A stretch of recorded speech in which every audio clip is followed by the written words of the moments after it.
Meu irmão, espero que você esteja muito bem na sua casa. Eu queria começar essa pregação falando um pouco sobre a minha experiência enquanto pai, a minha experiência com a paternidade. Bom, sou casado com a Giovana há quase 16 anos, mês que vem, mês de setembro. Precisamente dia 4 de setembro, nós completamos 16 anos de casado. E o fruto do nosso relacionamento nasceu a Júlia, com 11 anos, e a Maria Clara, com 7, mês que vem. Ela faz 8 anos, somos membros dessa igreja há quase 20 anos, somos coordenadores de célula, pastoreamos uma galera muito abençoada e nós lideramos aqui desde então. Foi num mês como esse, mês de agosto de 2008, que eu recebi a notícia que eu seria pai pela primeira vez. E foi uma notícia, meu irmão, maravilhosa. Eu me lembro, na verdade, até onde eu estava. Eu me formaria ali em administração de empresas naquele ano. E eu me lembro que eu estava no quarto me arrumando, a Giovana chega com essa notícia dizendo que eu seria pai. E ela estava até meio encabuladinha, né? E ali ela me conta essa notícia. E eu me lembro que eu abracei ela e nós nos emocionamos muito naquele momento. E eu me lembro de ter ajoelhado ali nos pés dela e beijado o ventre dela, a barriga dela, abracei ela. E falei que eu a amava aquele bebê que até então a gente não sabia se era menino ou se era menina. E eu me lembro, meu irmão, que a gravidez começou a rolar ali naquele ano. E nós fomos fazer o primeiro ultrassom. 2 momentos marcaram em especial a minha vida enquanto pai. 2 momentos na gravidez. O primeiro foi quando nós fomos fazer o ultrassom. A gente não sabia o sexo, não sabia se era menino ou menina. E nós então chegando ali no hospital para fazer o ultrassom. Eu me lembro que a Giovana deitada ali, com a barriga de fora. E a médica colocando o aparelhinho lá do ultrassom. E eu me lembro que pela primeira vez eu escuto o coração da minha filha. E foi um momento muito emocionante para mim. Porque até então a paternidade, né, a gente fala de paternidade e maternidade. A mãe sente aquele lance do bebê na barriga, mexendo. E o pai é meio que um espectador, não é verdade? Você que tem filho. A gente fica ali sem saber o que fazer, a gente ajuda. Na verdade, eu sempre me considerei um pai muito presente, né? Eu buscava ser parceiro em tudo da minha esposa. Então, desde realizar os desejos gastronômicos da Gi, até a escolha do enxoval. Mas eu me lembro que naquele momento, quando eu ouvi o coração da Júlia, quando eu pude ouvir o coraçãozinho dela, meu irmão, eu me emocionei. E me emociono até hoje de lembrar. Era um barulho diferente, assim, um coração forte. E para mim esse momento foi muito importante. Continuou a gravidez e nós tivemos o segundo momento que para mim foi muito marcante. Eu me lembro de conversar com a barriga, eu colocava música para a Júlia ouvir. Nessa altura nós já sabíamos que era uma menina. E o seu nome, o quartinho, tudo arrumadinho. Então chegou o momento do nascimento. Nós fomos para o hospital. E eu me lembro que eu sentado do lado da Giovana, morrendo de medo, tremendo ali no hospital, do lado dela, ela ali na mesa de operação. A médica virou para mim e falou assim: e aí, pai, você está preparado? Eu falei, estava morrendo de medo, desesperado naquele hospital. Mas eu estava ali do lado da minha esposa, quase desmaiando, mas estava ali. E eu me lembro que quando ela me perguntou se eu estava preparado, ela tira a Júlia e meu irmão, foi uma sensação maravilhosa. Eu pude ver minha filha pela primeira vez. Tem alguns amigos aqui na igreja que falam: meu filho nasceu com cara de joelho. Meu irmão, eu não sei se seu filho ou sua filha nasceu com cara de joelho. As minhas filhas nasceram lindas. Elas nasceram lindas. Eu me lembro de agarrar a Júlia no colo e eu fui até a frente onde tinha um vidro para mostrar para as parentaiadas que estavam lá na sala de espera. E eu exibia a Júlia como um troféu. Eu me lembro que os meus pais estavam ali, o meu sogro, a minha sogra, meus irmãos, cunhados. Me lembro do pastor Luiz, pastor André, que estavam lá com a gente também, nos acompanha desde os primórdios. E eles estavam ali, comemorando a nossa vitória. E desde então eu tenho tido um relacionamento muito especial com as minhas filhas, um relacionamento de intimidade. Eu tenho buscado, na verdade, ser a imagem de Deus dentro da minha casa, para minha esposa, principalmente para as minhas filhas. Eu já havia me convertido e já conhecia o amor de Deus mas o nascimento de um filho muda toda a sua estrutura de vida. Mudou a minha. Eu já conheci o amor de Deus, mas foi a primeira vez que eu entendi, e eu não sei se você consegue compreender isso, meu irmão, mas foi a primeira vez que eu entendi um pouco mais profundo o amor do nosso Pai, tendo um filho. Eu queria te convidar nesse momento para abrir a sua Bíblia, ou acessar a sua Bíblia aí, se você estiver com seus parentes, seus amigos, por favor, empreste aí, vamos compartilhar. Eu queria que você abrisse no livro de Gálatas, no capítulo 4, a partir do verso 4. Gálatas, capítulo 4, versículos de 4 a 7. Mas quando chegou o tempo certo, Deus enviou seu filho, nascido de uma mulher e sob a lei. Assim o fez para resgatar a nós, que estávamos sob a lei, estávamos debaixo da lei, a fim de nos adotar como seus filhos. E porque nós somos seus filhos, Deus, o próprio Deus, enviou ao nosso coração o Espírito de seu Filho, e por meio dele clamamos Abba Pai. Agora você já não é mais escravo, aleluia, você já não é mais escravo, mas você é filho de Deus, e uma vez que é filho, Deus o tornou herdeiro dele. Essa é uma palavra onde Paulo expressa o amor de Deus por nós, pela minha vida e pela sua vida. Não é algo superficial, mas é algo profundo. Um relacionamento onde o Pai quer resgatar nós como filhos. Pensando um pouco sobre o plano inicial de Deus, quando a gente olha lá em Gênesis, a gente vê no começo de todas as coisas, Deus então cria todas as coisas, e então Deus cria o homem. Deus não cria um jardineiro apenas, uma pessoa para cuidar do jardim, uma pessoa para cuidar ali das plantas, dos bichos. Deus cria um homem, e através dessa criação, Deus também cria a mulher para se relacionar. O plano inicial de Deus era o pai se relacionando com o filho, num ambiente de amor. Para mim faz muito sentido. Mas aí o homem peca, aí Adão cai, com ele cai toda a humanidade. Através de Adão o pecado entra no mundo. Por isso que a palavra de Deus diz, quando chegou o tempo certo, a plenitude dos tempos, Deus enviou o seu filho, nascido de uma mulher e sob a lei. Assim o fez para nos resgatar a nós que estávamos debaixo da lei, a fim de nos adotar, meus irmãos, como filhos. Se o pecado entrou no mundo através de um homem, Deus continua o seu plano de resgate, para relacionar-se com você, relacionar-se comigo. Somos parte de uma herança que participaremos com Cristo no que está por vir, mas nós podemos e devemos viver o direito de filhos, neste tempo presente. As pessoas têm vivido apenas como servos de Deus, ou muitas pessoas têm vivido como servos de Deus e não como filhos. Porém, meu irmão, existe uma larga diferença entre ser filho e ser servo. Eu tenho uma secretária lá em casa, a Solange. Ela está com a gente há 11 anos, ou quase 11 anos, que ela trabalha lá em casa.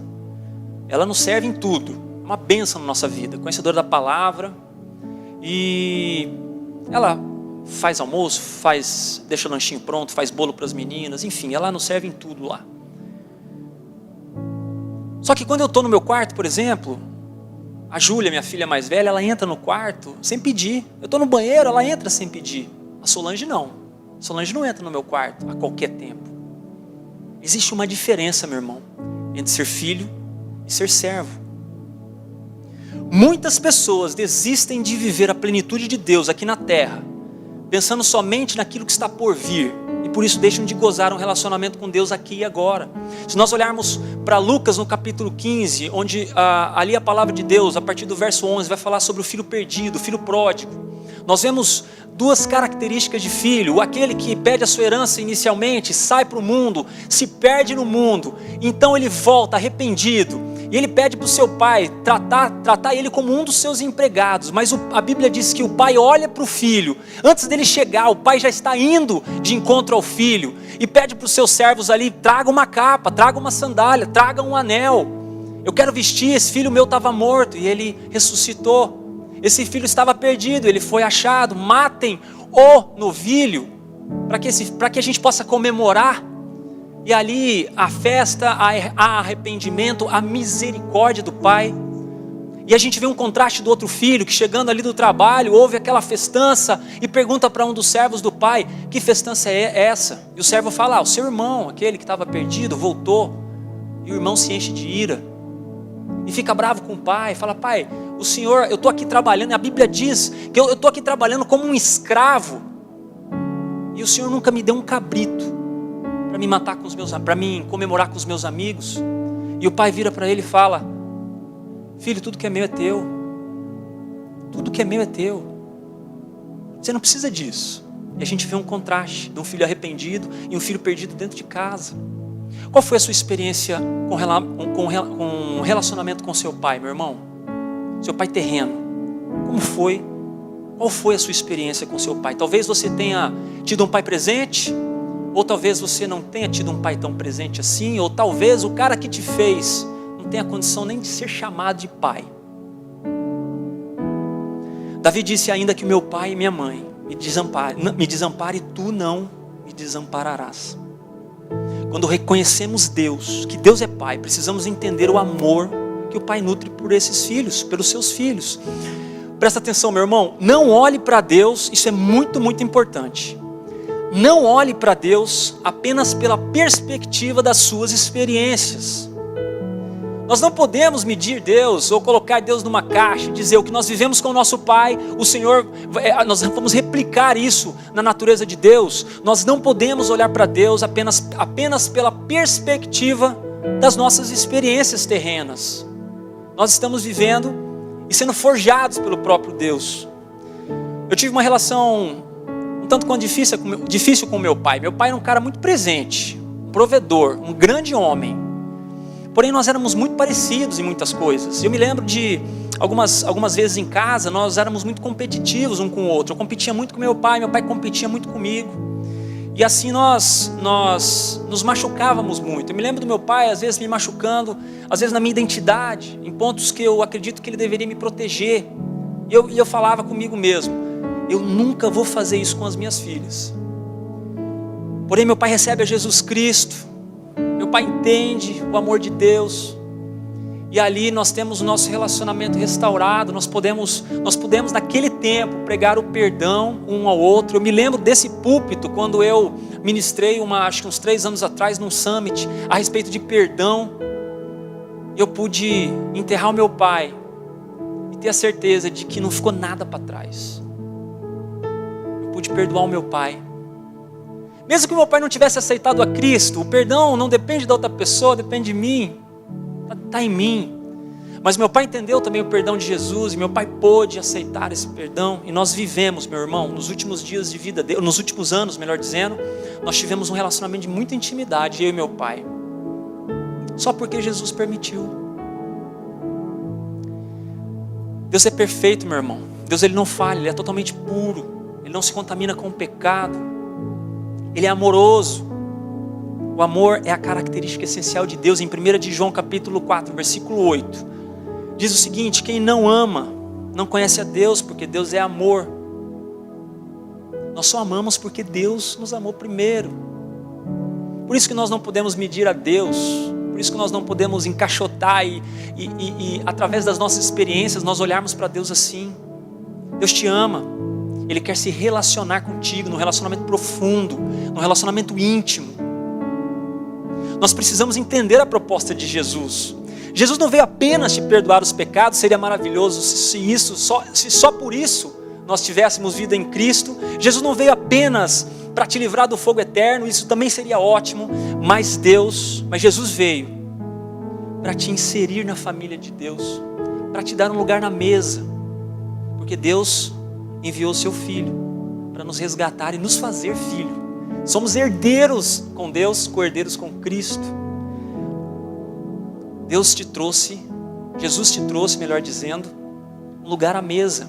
Antes nós catávamos a migalha, as migalhas que caíam, agora nós somos filhos, somos co-herdeiro com Cristo, podemos sentar à mesa, olhar para Jesus, olhar para Deus e ter a certeza que nós podemos desfrutar aquilo que Deus tem para nós, para mim e para você nesse tempo.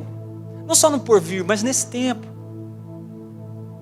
Como a gente vai viver então, meu irmão? Tá, você entende que Deus enviou seu filho, você entende que você era escravo e agora você é filho, você entende que agora Deus te tornou herdeiro, e você então passa a ter um papel fundamental dentro da igreja, dentro do corpo de Cristo. Como a gente vai aplicar isso? Como que a gente vai viver sabendo dessas coisas? Sabendo muitas vezes que você pode ter tido um pai que não era tão perfeito. Sabendo que às vezes você pode ter tido um pai que se ausentou há muito tempo atrás. Como viver com isso?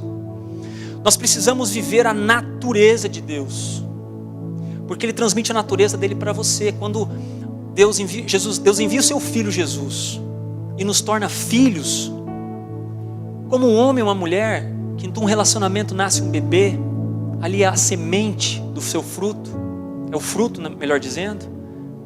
Quando nós entramos para a família de Deus, porque Deus enviou o seu Filho, Deus nos traz a natureza dele para nós. Deus embute a natureza dele, essa natureza que já estava aí. Então você precisa viver a natureza de Deus, porque Ele transmite isso. Como nós fazemos isso? Devemos ser parecidos com Ele em tudo, devemos ser imitadores de Cristo. Em 1 de João, no capítulo 3, versículo 6, a palavra diz: todo aquele que nele permanece não está no pecado. Todo aquele que está no pecado não o viu e nem o conheceu. Versículo 9, todo aquele que é nascido de Deus não pratica o pecado, ou em outras traduções, não peca, porque a semente de Deus permanece nele. Olha a natureza de Deus. Ele não pode estar no pecado, ou em outras traduções, viver pecando, porque ele é nascido de Deus. A Bíblia diz que ou somos filhos de Deus, ou somos filhos do diabo. A Bíblia diz que o diabo peca desde o começo, desde o início. E essa é a sua natureza. Nós também devemos e precisamos voltar a nos relacionar com Deus. Relacionar, num relacionamento íntimo. No seu tempo a sós com Deus, lá no seu quarto. Buscar ter intimidade, um relacionamento profundo. O Eldon Viertel, que é um escritor, disse certa vez que o homem foi criado por Deus para viver em serviço fiel e amoroso a Deus e ao seu próximo, e a passar a eternidade em companhia do seu Criador. A intimidade não se dá apenas pelo conhecer. Os fariseus conheciam a Deus cognitivamente. A religiosidade nos faz conhecer a Deus apenas no intelecto. Ele é profundo no intelecto muitas vezes, mas raso em intimidade. A intimidade é espiritual, meu irmão. A intimidade é um relacionamento. A intimidade é andar com, é estar perto. Como que você vai ter um amigo que só você se doa, só você se doa, só você se doa? Relacionamento com Deus é a mesma coisa. Deus está ali para você e por você. Os filhos têm uma posição diferenciada na casa do Pai. Tudo isso porque você é herdeiro de Deus. Tudo isso porque Deus te ama. Ele enviou o seu Filho para morrer por você, pelos seus pecados, para redimir você. Então, independente do que o seu pai terreno fez, Deus é um Pai amoroso. Deus é um bom Pai. Deus é um Pai perfeito, sem nenhum defeito. Se você se relacionar num relacionamento íntimo com Deus, Deus vai fazer 3 coisas com você. A primeira, Ele vai curar o seu passado, a ponto de você poder liberar um perdão e ficar em paz. A segunda, Ele vai preparar o seu presente para desfrutar o futuro. E a novidade é que nós podemos desfrutar o futuro aqui no presente com Deus. Nós podemos viver o melhor tempo de Deus para mim e para a sua vida, neste momento. Eu queria nesse momento cumprimentar os papais, sejam naturais ou espirituais, né? Porque nós também somos pais espirituais, porque nós geramos filhos espirituais dentro dos PGMs, aqui dentro da igreja. Então eu queria te cumprimentar, porque amanhã é o Dia dos Pais. Estou muito feliz por poder ter aceitado o desafio de trazer a palavra de Deus aqui para você, meu irmão. E eu queria fazer um desafio com você nesse momento. Aqui a gente está caminhando um pouquinho já para o final. Eu quero fazer um desafio. Um desafio. Nós estamos num período festivo. Eu quero te desafiar para não perder a oportunidade de ligar para o seu pai, se o seu pai ainda estiver vivo. Eu queria te encorajar, meu irmão, a expressar o seu amor por ele. O papai da nossa pastora Andréia, tenho liberdade até para dizer isso aqui, ele jantou com eles numa noite, comeram uma pizza, e no outro dia, ele não amanheceu. Eu me lembro que o meu pai, na semana da sua morte, o meu pai, ele queria comer um churrasco. Ele estava doido para comer o meu churrasco. Eu sou orgulhoso por isso. Ele gostava muito que eu assava carne para ele. E eu me lembro que ele falou: filho, estou morrendo de vontade de comer o seu churrasco. Meu pai já estava 3 semanas ali no home care em casa, na casa dele. E estava ali acamado já. E já acometido, o câncer já estava bem avançado. Eu me lembro que num sábado, eu saí, comprei a carne que ele gostava. No sábado à noite eu assei, nós comemos juntos, podemos desfrutar de um momento muito íntimo, muito gostoso. E eu me lembro, meu irmão, que passou domingo, chegou na segunda-feira, eu costumeiramente, eu passava lá na casa da minha mãe no período da manhã para a gente tomar um café, e eu passei naquela manhã de segunda-feira, e eu me lembro de entrar lá, meu pai já estava, por conta da morfina, estava adormecido, e eu cheguei lá no quarto, falei: e aí, o pai acordou? Não, o pai está dormindo, tal. Aí tomamos um café, eu falei: eu volto mais tarde. E aí eu fui trabalhar, no meio da tarde eu voltei lá, e falei: e aí, o pai acordou? Está dormindo ainda. Meu pai não tinha acordado, dormiu assim, tipo 24 horas. E eu fui embora trabalhar, finalzinho da tarde, eu fui jogar um tênis. Eu me lembro que logo depois do tênis, eu estava indo embora para casa. E o Espírito Santo naquele momento toma a minha direção. E eu escuto audivelmente: vá visitar o seu pai. Meu irmão, foi uma experiência marcante na minha vida, porque eu consegui ouvir o Espírito Santo de Deus falando: vá visitar o seu pai. E eu me lembro que eu peguei o carro e dei a volta numa rotatória e voltei para a casa da minha mãe. Quando eu entro na casa do meu pai, a minha mãe: ó, seu pai acabou de acordar. E eu entrei rapidinho no quarto e ele estava, meu irmão, lúcido, como eu estou falando com você aqui. Ele estava lúcido. E eu me lembro de ter conversado, ele estava um pouco barbudo assim. Eu falei: pai, eu trouxe uma lâmina de barbear, não vamos fazer essa barba, vamos deixar você bonitão. E eu me lembro de ter falado para ele, trocado umas palavras com ele, falei que amava ele. E ele falou que me amava também. Eu dei um beijo no meu pai, ele deu um beijo em mim. E ao mesmo tempo ele adormeceu de novo. Ele falou: filho, eu estou morrendo de sono e vou dormir. Eu falei: dorme, pai, descansa. E fui embora para casa. 5 horas da manhã da terça, meu irmão me liga: o pai acabou de falecer. Foi uma experiência incrível que eu tive naquele tempo com meu pai. Então a gente não pode deixar, meu irmão. Não podemos deixar a oportunidade passar. Entre em contato com seu pai hoje mesmo, expressa o amor de Deus. Perdoa ele. Perdoa pelo que ele fez. Às vezes a gente não pode dar aquilo que a gente não recebeu, mas quando nós recebemos a Cristo, nós podemos e devemos dar, porque Jesus transforma a nossa vida e faz tudo novo, de novo. Vamos orar nesse momento. Que Deus abençoe a sua vida.